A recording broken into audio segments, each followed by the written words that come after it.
2026 বিধানসভা নির্বাচনের আগে ক্রমশই কি কোণঠাসা হয়ে যাচ্ছে অনুব্রত মণ্ডল? কেন এমনটা বলছি? কারণ তৃণমূল সূত্রে একটা খবর পাওয়া যাচ্ছে বীরভূমের কোনো কর্মসূচি ঘোষণা করতে পারবে না অনুব্রত মণ্ডল। একটা সময় ছিল তিনি বীরভূমের তৃণমূল কংগ্রেসের দাপুটে নেতা। গরু পাচার কাণ্ডে গ্রেপ্তার হওয়ার আগে পর্যন্ত টানা 2 দশক বীরভূমের তৃণমূলের সভাপতির পদ তার জন্য বরাদ্দ ছিল এবং তার নির্দেশ মতোই বীরভূমের ঘাসফুলের সংগঠন চলতো। সেই অনুব্রত মণ্ডলকে কার্যত গুরুত্বহীন করে দিল তৃণমূল কংগ্রেস, যেটা 2026 বিধানসভা নির্বাচনের আগে একটা বড় অশনি সংকেত বলা যেতে পারে।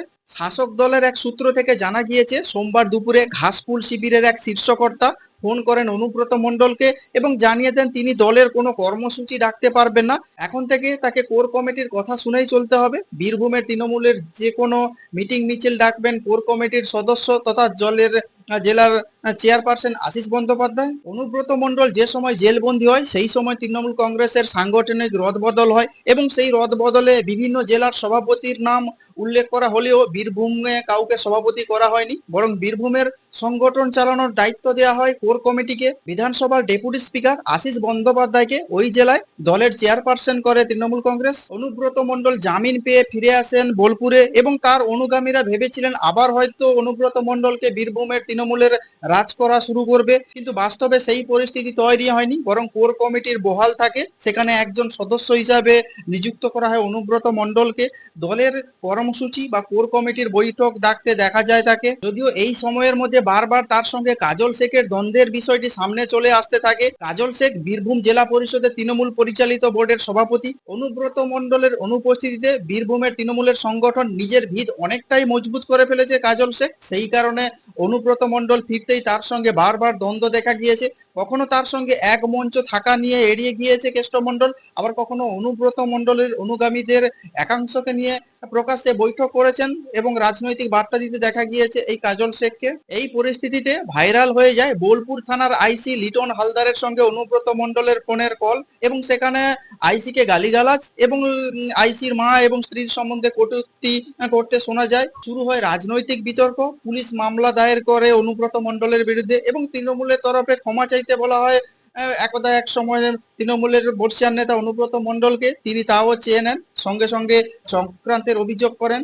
এই পরিস্থিতিতে গত শনিবার কলকাতায় তৃণমূলের রাজ্য সভাপতি সুব্রত বক্সী, ফিরহাদ হাকিম সহ বেশ কয়েকজন শীর্ষ নেতা কাজল শেখ ও কেষ্ট মণ্ডলকে নিয়ে রুদ্ধদ্বার বৈঠক করেন এবং দুজনকেই প্রকাশ্যে মুখ খুলতে নিষেধ করেন বলে সেদিন তৃণমূল সূত্রে জানা গিয়েছিল। এবং সূত্র মারফত যেটা আরো জানা গিয়েছিল, বীরভূমের অন্য কোনো নেতাদের প্রকাশ্যে মুখ খুলতে নিষেধ করা হয়। ফলে সোমবার যে দলের শীর্ষ নেতার কাছ থেকে অনুব্রত মণ্ডলের কাছে ফোন গেছিল সেই বিষয়টি নিয়ে এখনো কেউ মুখ খুলতে চাইছে না। কলকাতা থেকে শীর্ষ কোনো এক নেতার ফোন আসে অনুব্রত মণ্ডলের কাছে এবং তাকে বলা হয় কোনো দলীয় কর্মসূচি যেন না ডাকেন। যা কর্মসূচি ঘোষণা করবেন তা বিধানসভার উপাধ্যক্ষ আশিস বন্দ্যোপাধ্যায় করবেন। স্বাভাবিকভাবে প্রশ্ন উঠছে কেন এমন হলো? শনিবারই তো একথা বললে দেয়া যেত অনুব্রত মণ্ডলকে, সোমবার কেন ফোন করা হলো? শাসক দলের সূত্রের খবর, কোর কমিটির বৈঠক না ডেকেই অনুব্রত মণ্ডল নিজের মতো করে দলের কর্মসূচি ঘোষণা করে দিচ্ছিলেন।